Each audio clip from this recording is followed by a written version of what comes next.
하나님 말씀은 로마서 1장 18절 이하의 말씀입니다. 신약 240페이지 로마서 1장 18절 이하의 말씀인데요.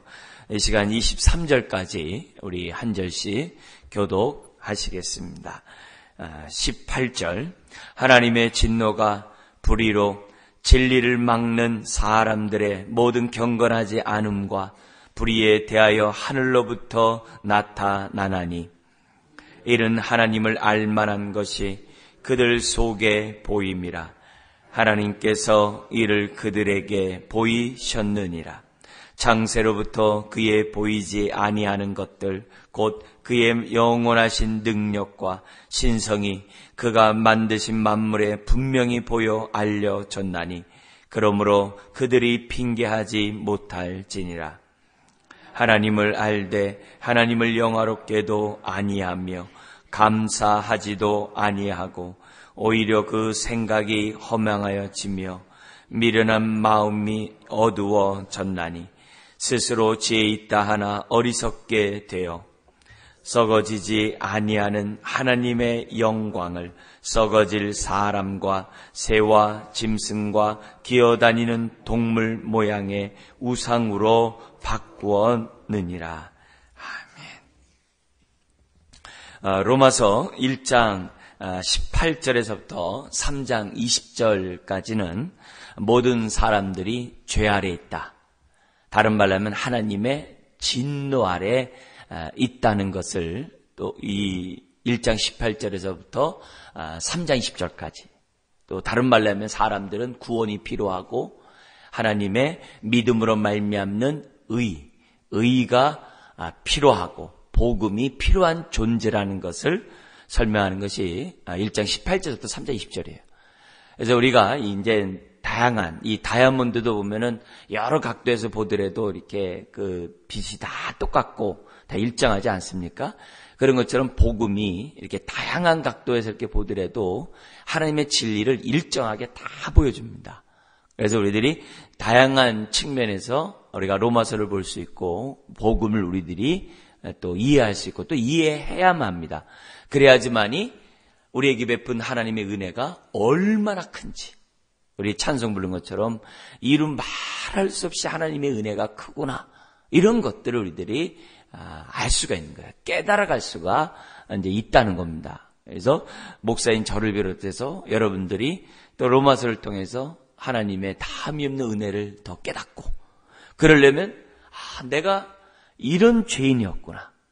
내가 이런 사람이었구나. 이런 것들을 또 복음을 통해서 우리가 더 깊이 우리가 더 깨달을 수 있다고 한다면 그만큼 우리가 이런 시간이 은혜의 시간이 되게 되는 것이고 그만큼 그 하나님의 은혜에 더 젖을 수 있는 또 은혜로 말미암아 우리들이 감사함으로 살아갈 수 있는 저와 여러분들이 될 수 있다는 거죠. 그런 의미에서 우리들이 정말 복음이 뭔지를 우리가 좀 더 우리가 보고 또 여기 오늘 이제 1장 18절 이하에서는 정말 이 죄가 도대체 어떤 죄들을 범했기 때문에 우리들이 죄인인지를 이런 것들을 또 이렇게 낱낱이 우리가 알 수 있다고 한다면 또 깊이 알 수 있다고 한다면 또 그만큼 복음의 광채가 우리 영혼에 이제 깊이 비춰질 수 있다는 거죠. 그래서 이런 말씀을 이제 저는 이렇게 항상 이렇게 대할 때마다 시편 19편 같은 것을 항상 고린도후서 4장 같은 말씀을 항상 생각해요. 뭐냐면 이 복음이 빛이잖아요. 그죠? 이 광채잖아요. 하나님이 복음의 빛이 나에게 비추어 주옵소서. 태양처럼 육체에만 비치는 것이 아니라 이 태양의 빛은 육체에 머물잖아요. 그러나 복음의 빛은 영혼까지 비치잖아요. 그래서 영혼까지 시편 19편에 있는 것처럼 비추게 해 주옵소서. 그래서 비춰서 내 거실만 비치는 게 아니라 안방까지 비치게 하시고 안방만 비치는 게 아니라 그 벽장까지 이렇게 확 비춰가지고 내 안에 있는 많은 어두운 것들, 내 안에 있는 그 탐심들, 그런 정욕들, 내가 정말 여러 가지 하나님 앞에서 정말 이렇게 불경건과 불의 가운데 사는 모습들을 내가 볼 수 있도록 하나님 도와주십시오. 이렇게 우리들이 하면은 우리들의 그 비춰지게 되면 어떤 마음들이 나오게 되냐면은 우리 로마서 우리 7장이나 우리 시편의 아까 얘기했던 19편의 그 마지막 글처럼 오라 나는 공고한 자로다. 누가 나를 이 사망의 몸에서 해방하랴 하면서 나의 이 죄를 볼 때마다 숨이 이게 컥컥 이렇게 막히는 정말 내가 이런 죄인이었구나. 이런 자였구나. 그래서 결국 마음은 온유로되 육신이 연약하여 내가 선을 행하지 못한도다 라고 바울이 고백하고 이 시인이 정말 하나님 앞에 이렇게 고백했던 것처럼 우리들이 그런 사람들이 돼야 돼요. 그래서 우리들이 이 복음의 빛을 비치면 비칠수록 내가 죄인임을 깨달으면 깨달을수록 숨이 턱턱 막히거든요. 그러나 또 이런 자를 구원하시는 그 하나님의 은혜가 참 놀랍구나. 또 한편으로 또 우리가 그걸 통해서 오늘도 우리가 감사함으로 또 하루를 또 한 주를 저사람들이 시작할 수 있는 거거든요. 그러니까 이런 시간들이 이렇게 되었으면 좋겠습니다. 자, 그런 가운데 1장 18절 이렇게 돼 있어요. 하나님의 진노가 불의로 진리를 막는 사람들의 모든 경건하지 않음과 불의에 대하여 하늘로부터 나타나나니 진노가 하늘로부터 온대요. 진노가. 근데 이 18절 앞에 왜냐하면이라는 말씀이 있어요. 그러니까 왜냐하면이라는 얘기는 그 앞에 1장 17절에 있는 그 말씀에 대한 설명이겠죠. 그죠? 왜 복음에 하나님의 의가 나타나야 되는가? 왜 사람이 믿음으로 말미암아 의롭다함을 받아야만 하는가?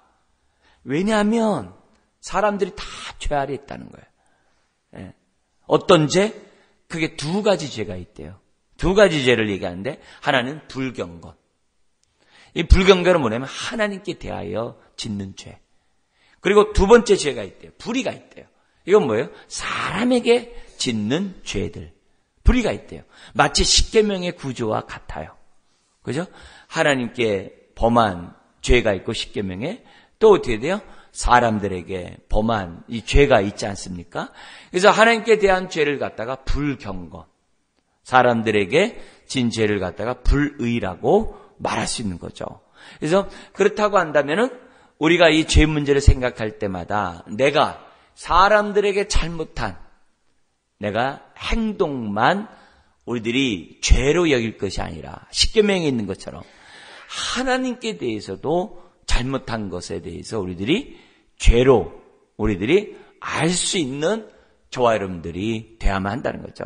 우리가 주님을 만나기 전까지는 하나님 앞에 내가 죄를 범했다라고 생각을 잘 안 해요.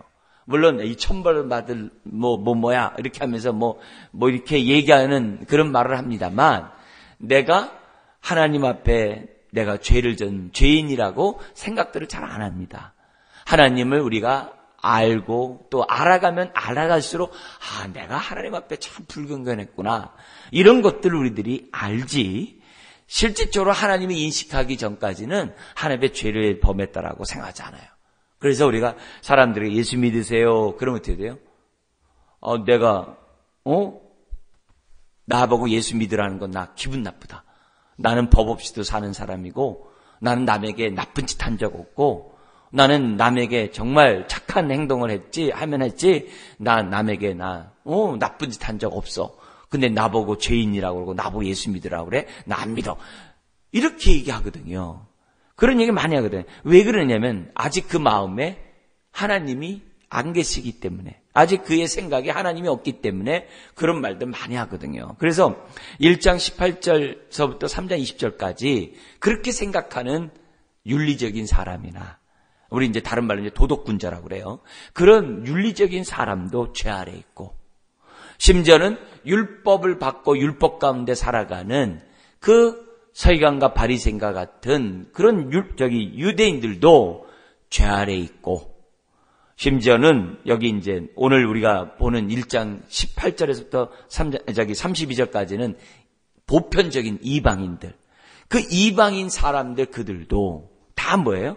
여전히 죄 아래 있다라고 하는 그래서 하나님의 복음이 필요하다는 그 얘기를 반면에 또 드려요. 쫙 설명하고 있는 것이 본문입니다. 그래서 우리들이 신앙생활 할 때마다 우리가 죄를 졌기 때문에 죄인이라고 우리가 흔히 세상에서 말합니다만 우리는 기독교에서 그렇게 얘기 안 해요. 죄를 짓기 때문에 죄인이다 그러지 않고 죄인이기 때문에 죄를 진다고 그래요. 그러면 어떤 죄인이라는 거예요? 기본적으로 뭐냐면 생수의 근원이신 하나님을 떠난, 그래서 스스로 생수를 얻고자 웅덩이를 파는 그런 삶 자체, 우리 지난번에 봤던 예레미야, 그런 삶 자체가 벌써 뭐예요? 우리가 뭐냐면 죄인이라는 증거거든요. 그래서 우리는 원죄하에 태어났다는 이런 표현으로 설명하기도 해요. 다 선악과가 다 뭐예요? 선악과를 따먹은 게 뭐예요? 하나님 없이도 나는 하나님처럼 살 수 있어 하면서 하나님 노릇하는 그 모든 게 다 원죄 아니겠습니까? 그래서 원죄하에 태어났기 때문에 저와 여러분들은 뭐예요? 죄를 짓는 거거든요. 원죄 아래 태어난 그 모습의 죄를 갖다 다른 말로 하면 뭐냐면 불경건한 사람으로 우리들이 이미 태어난 거예요. 그래서 우리들이 행동하는 그 모든 것들이 불경건한 행동들을 막 하는 거예요. 하나님에 대해서. 그뿐만 아니라 사람들에 대해서도 우리가 불의를 행하는 사람들이 되는 거죠. 그게 우리들의 삶이에요. 그거를 우리가 이제 성경을 통해서 보다 더 분명히 깨닫게 되고, 또 분명히 하나님 앞에 어떻게 돼요? 내가 하나님 앞에 이런 불경건한 죄를 범했었구나.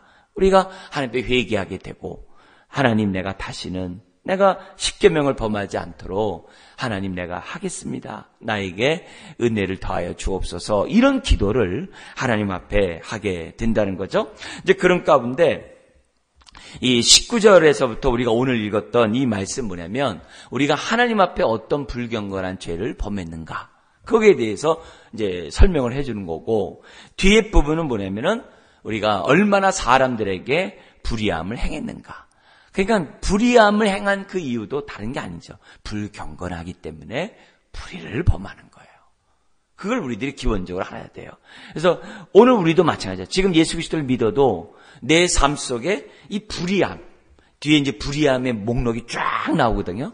그 불의함의 목록이 나에게 있다고 한다면, 예를 든다면은 막 교만한다든지, 부모를 갖다가 이렇게 거역한다든지, 무정하고, 아주 막 이렇게 여러 가지 내가 막 정의 없이 막 이렇게 산다든지, 막 또 야박한다든지, 혹시라도 그런 모습이 나에게 있다고 한다면, 우린 역으로 역으로 이렇게 올라가야 돼요. 뭐냐면은, 내가 이렇게 불의를 행하는 것이 내가 지금 하나님 앞에 불경건 가운데 내가 여전히 있구나. 그러니까 불의를 행하는 거니까, 하나님, 내가 하나님에 대해서 내 마음에 이렇게 불경건한 이런 죄악들이 나에게 있기 때문에 이렇게 불의를 행하고 있으니, 하나님, 내가 다시금 더욱더 주님을 사랑하고 내가 더욱더 주를 아는 지 속에 자라가게 해주십시오. 이런 마음들을 동시에 저와 여러분들이 가져야만 한다는 거죠. 그럴 때 우리들이 어떻게 돼요? 정말 하나님의 은혜를 깨닫게 되고, 오늘도 우리가 믿음으로 살게 되고. 근데 믿음으로 사는 그 근본의 중심 뭐가 있다고요? 오라 나는 공고한 자로다. 누가 나를 이 사망에 이런 데서 몸에서 나를 해방할 수 있으랴. 그런 마음이 내 마음속에 있지만 그래도 오늘도 내가 믿음으로 내가 살리라. 이런 결단을 우리가 이 시간에 할 수 있다는 겁니다. 그래서 우리 18절에 있는 말씀은 19절 이하에 있는 모든 것에 어떻게 보면은 아주 서론결, 전체적인 결론격이라고도 말씀드릴 수가 있습니다. 하나님의 진노는 불의로 진리를 막는 사람들의 모든 경건하지 않음과, 이게 불경건함과 불의에 대하여, 이 사람들이 짓는 죄에 대하여 하늘로부터 나타나게 돼 있다는 거예요. 여러분 예수 믿기 전에 내가 하나님의 진노 아래 있다는 거 감히 상상이라도 해보셨습니까? 그런 사람 아무도 없어요. 그걸 깨달았다는 자체가 은혜죠. 깨달았다는 자체가 은혜죠. 하나님의 이 진노가 있었구나. 근데 이런 진노를 예수님이 대신 다 담당했구나. 그것을 갖다가 우리가 믿는다고 한다면 우리를 갖다가 정말 죄 없다고 의롭다고 하시는구나. 이게 다 은혜입니다.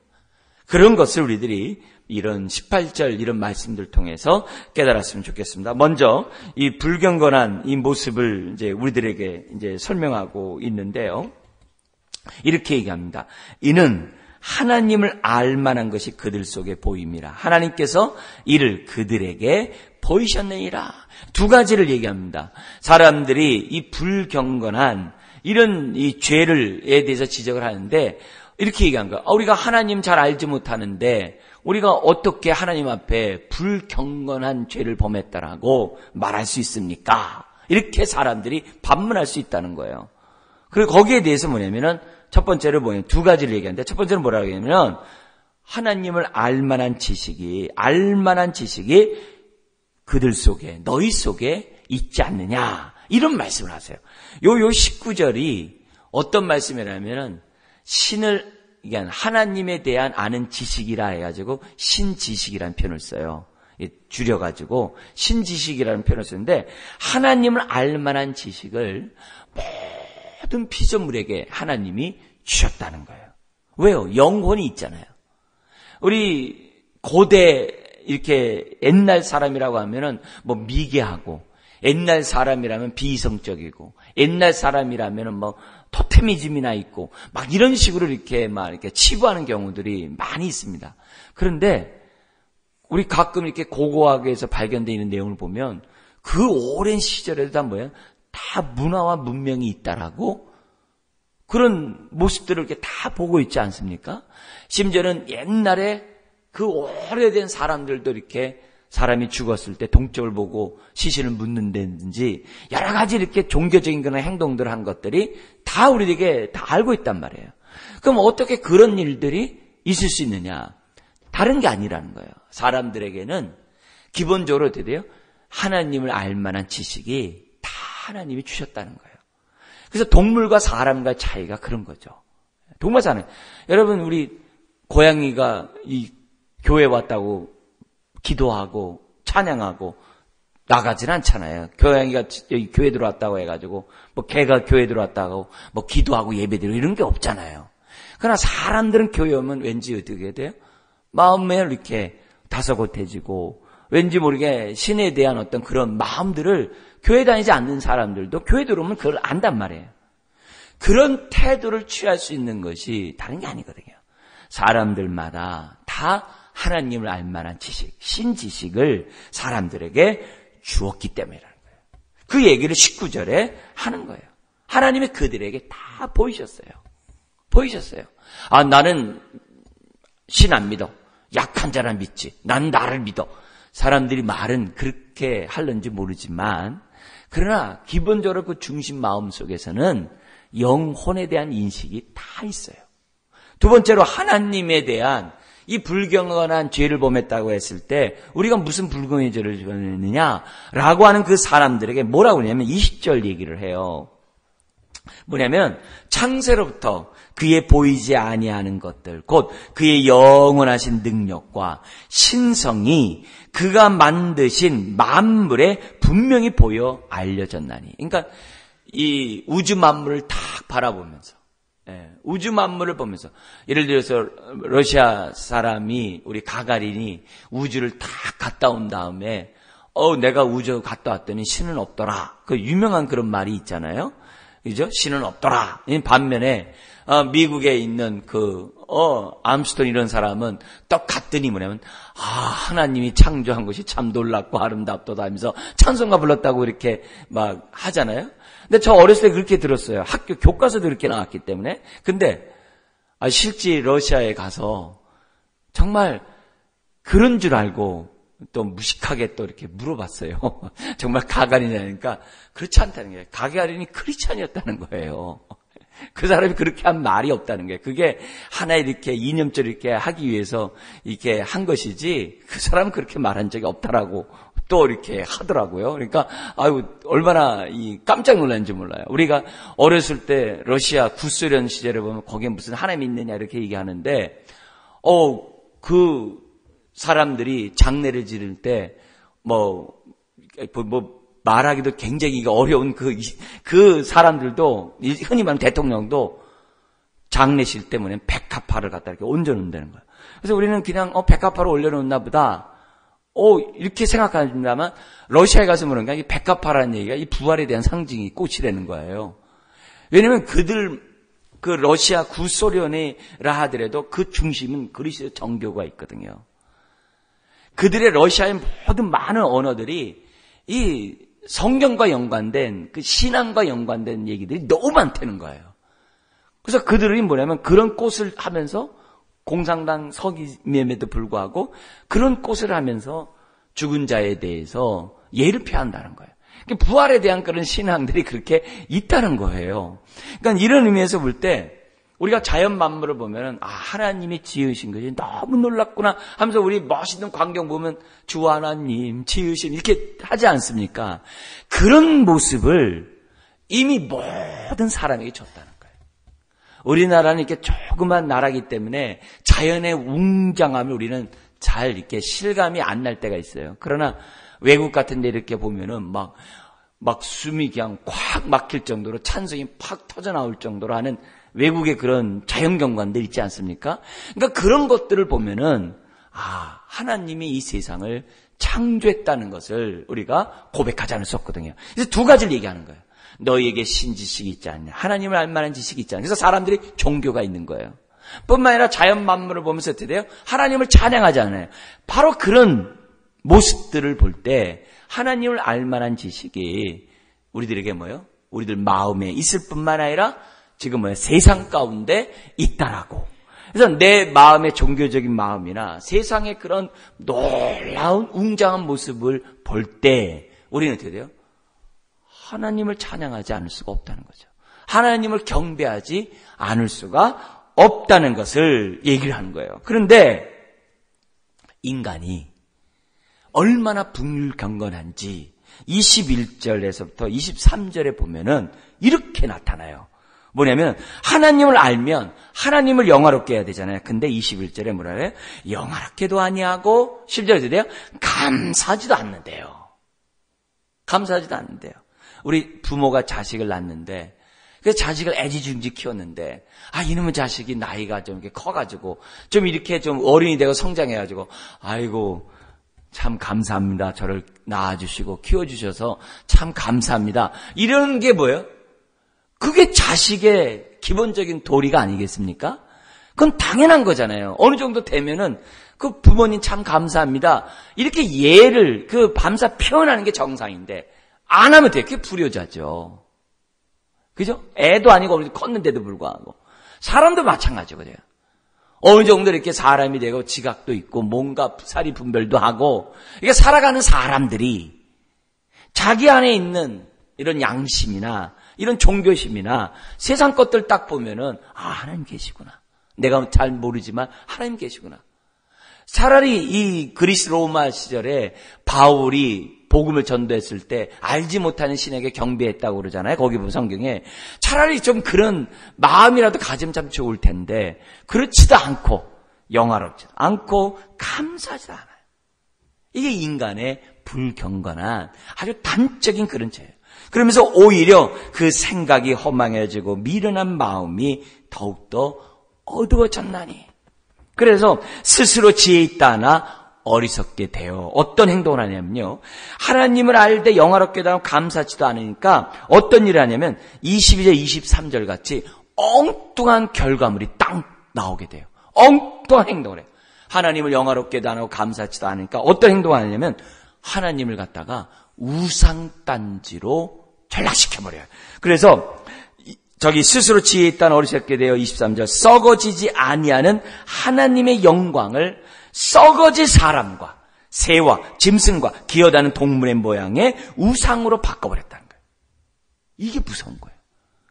하나님께 올려야 될 영광을 스스로 어떻게 돼요? 우상에다가 영광을 다 돌렸다는 거예요. 그래서 지혜롭다고 했는데 기껏 만드는 게 뭐예요? 뱀이 신이래요. 원수인가 신이래요. 쥐가 신이래요. 그러니까 쥐신을 섬겼던 게 이제 블레셋 사람들이잖아요. 그리고 이집트 같은 데 보면 반신, 반 인간, 반 동물. 기껏 만드는 게 그런 것들이에요. 다 그렇단 말이에요. 그런 자기 스스로는 지혜 있다 하나 마음이 어둔하고 어두움으로 우상을 만드는 그런 불경건한 죄를 범했다고 얘기를 해요. 오늘날에 우리가 있는 이 세상의 죄는 뭐예요? 우상은 뭐예요? 내 안에 있는 탐심이 우상이라고 그러잖아요. 그러니까 내 안에 이 우상 공장이 가득 들어간, 다른 말하면 불경건죄가 가득 들어있다는 것을 성경 우리들에게 말씀하고 있어요. 오늘 이 아침에 내 안에 불경건한 죄들이 무엇인지를 다시 한번 생각하고 마땅히 하나님을 영화롭게 하고 감사하고 있는가? 하나님도 기복신앙으로 우상단지로 전락시키는 혹시 신앙인은 아닌가? 생각하는 이 새벽 되기를 주의 이름 부탁드립니다. 기도하겠습니다. 하나님 아버지, 우리 안에 있는 불경건한 죄악들을 보게 하여 주옵소서. 깨닫게 하여 주옵소서. 회개하되 철저히 회개하여 주시고 참으로 우리가 이 우둔함에서 벗어날 수 있도록, 어둠에서 벗어날 수 있도록 은혜를 더하여 주옵소서. 이런 자들에게 탐이 없는 은혜를 베푸시니 감사합니다. 믿음으로 감사하며 영광 돌리는 우리 모든 사람 되게 하여 주옵소서. 예수님의 이름으로 기도드리옵나이다. 아멘.